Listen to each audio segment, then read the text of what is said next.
माँ, अब मैं पराई नहीं होना चाहती।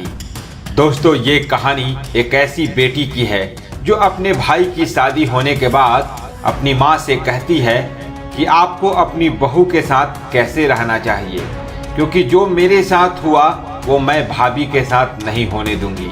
क्योंकि भाई के शादी के बाद अक्सर बेटियों को मायका पराया लगने लगता है, लेकिन मैं पराई नहीं होना चाहती।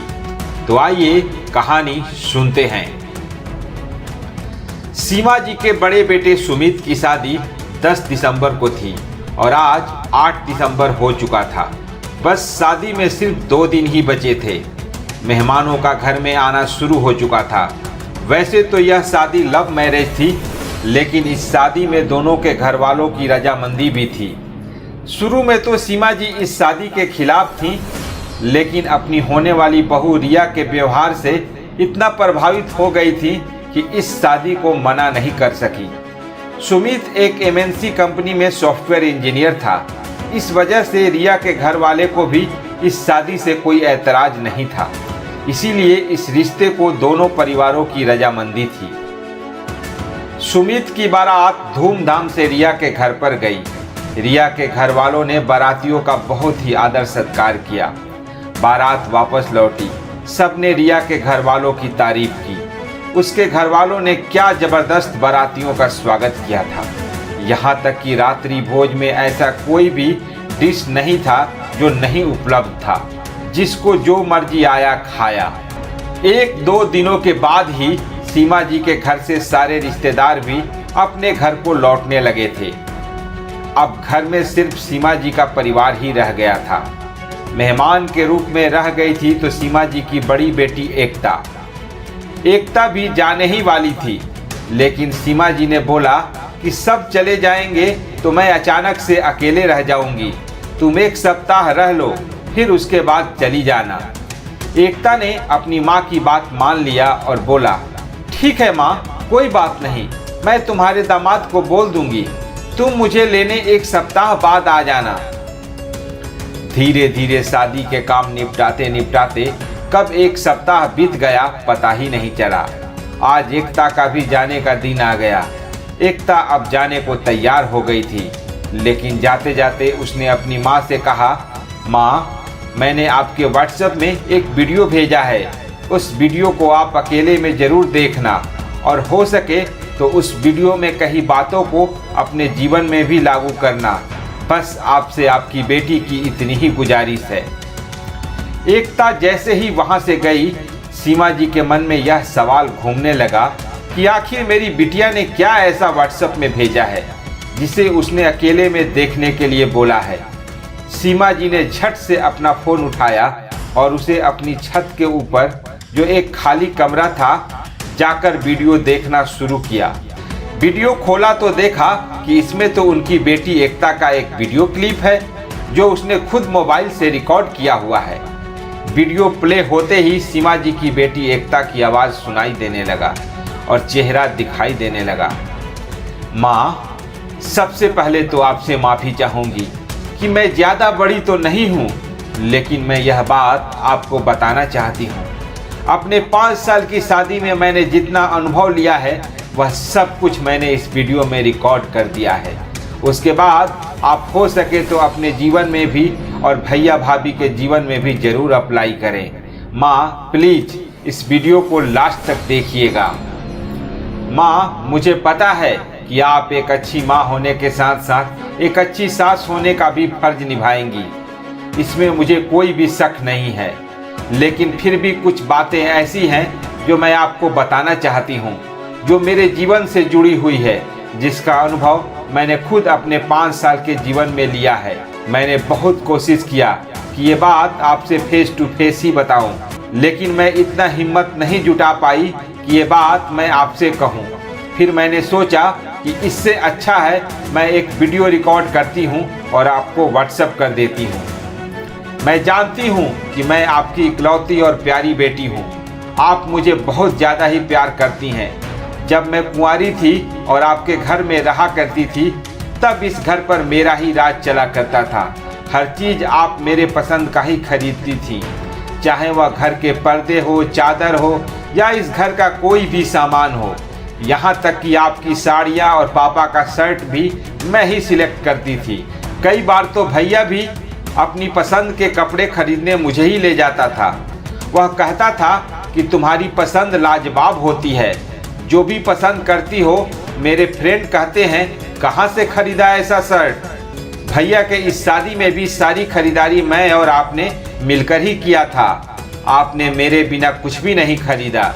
यहाँ तक कि भाभी की ज्वेलरी भी आपने मेरी पसंद का ही खरीदवाया। लेकिन आज के बाद मैं आपसे विनती करती हूँ कि अब से आपकी एक नहीं दो बेटियाँ हैं, और जो आपकी नई बेटी है उसको अब आप मौका दीजिए। नई बेटी से मतलब आपकी बहू और मेरी भाभी रिया से है। अब आप उनकी पसंद और नापसंद का ख्याल रखें, क्योंकि मैं तो अब आपके साथ हर समय मौजूद नहीं रहूँगी, पर भाभी आपके साथ हमेशा रहेंगी। इसीलिए कई बार आपको जो चीज़ें पसंद ना भी हो तो भी जैसे आप मेरी जिद की वजह से वह चीज़ें खरीद लेती थी, वैसा ही अभी भी करना। भाभी को छोटी छोटी बातों के लिए कभी मना मत करना, जैसे आप मुझे नहीं करती थी। हाँ, कोई बड़ी गलती कर रही हो तो बात अलग है, क्योंकि अब यह घर उनका है। उनका भी इस घर पर उतना ही हक है जितना कि आपका है। मैं जानती हूँ कि आपको यह जानकर बहुत ही तकलीफ होगा और शायद आश्चर्य भी कि मैंने अपने जीवन के 5 साल के बीच जो ससुराल में हुआ है बहुत कुछ आपको नहीं बताया है, क्योंकि मुझे ऐसा लगता था कि आपको बताऊंगी तो आप नाहक में परेशान हो जाएंगी, और फिर कब तक मैं अपनी शिकायत आपसे बताती रहूं। आखिर उसे एक दिन हैंडल तो मुझे ही करना है। पर माँ, मैंने जो पिछले सालों में अपने ससुराल में देखा है, अब वह मैं नहीं चाहती हूँ कि मेरे घर में आई हुई नई भाभी को यह सारी चीज़ें झेलना पड़े। मेरे ससुराल में मेरी कोई भी वैल्यू नहीं है, ना ही कोई मेरी बातों को वैल्यू देता है। तुम्हारा दामाद भी हमेशा अपनी माँ और अपनी बहनों के पक्ष में ही रहता है। उसे इससे मतलब नहीं है कि कब मेरी भावनाओं को ठेस पहुँचती है। जब भी कोई बात कहो बस यही कहकर टाल देता है कि क्या हो गया, वह तुम्हारी ननद ही तो है, फिर वह कितने दिन की मेहमान है। मेरी हर चीज़, यहाँ तक कि मेरी पर्सनल इस्तेमाल की चीज़ भी मेरी ननद इस्तेमाल करती है, फिर भी मैं उन्हें कुछ नहीं कहती हूँ, सिर्फ यही सोचकर कि कोई बात नहीं, दूसरा खरीद लूँगी। माँ, मैंने यह तय कर लिया था कि मैं अपने ससुराल में तो कुछ भी नहीं कर पाती हूँ, जो मर्जी जिसको आता है करता है, लेकिन मैं अपने होने वाली भाभी के साथ ऐसा कभी नहीं होने दूंगी। मैं कभी भी एक ऐसा ननद नहीं बनूंगी और ना उनको कभी भी अपनी खुद जैसी भाभी बनने दूंगी, जो अपने अधिकारों के लिए लड़ ना सके। माँ, अब यह घर रिया भाभी का है। उनके जीवन में क्या बेहतर होता है इसका फैसला लेने का सारा अधिकार उनको है, ना कि आपको। और हाँ, आपके घर में छोटी बात हो या बड़ी, आपको भाभी से जरूर राय लेना चाहिए, क्योंकि जितना घर यह आपका है उतना ही घर उनका भी है। मैं यह सब भुगत चुकी हूँ और मैं नहीं चाहती हूँ कि मेरे जैसा हाल भी मेरी भाभी का हो।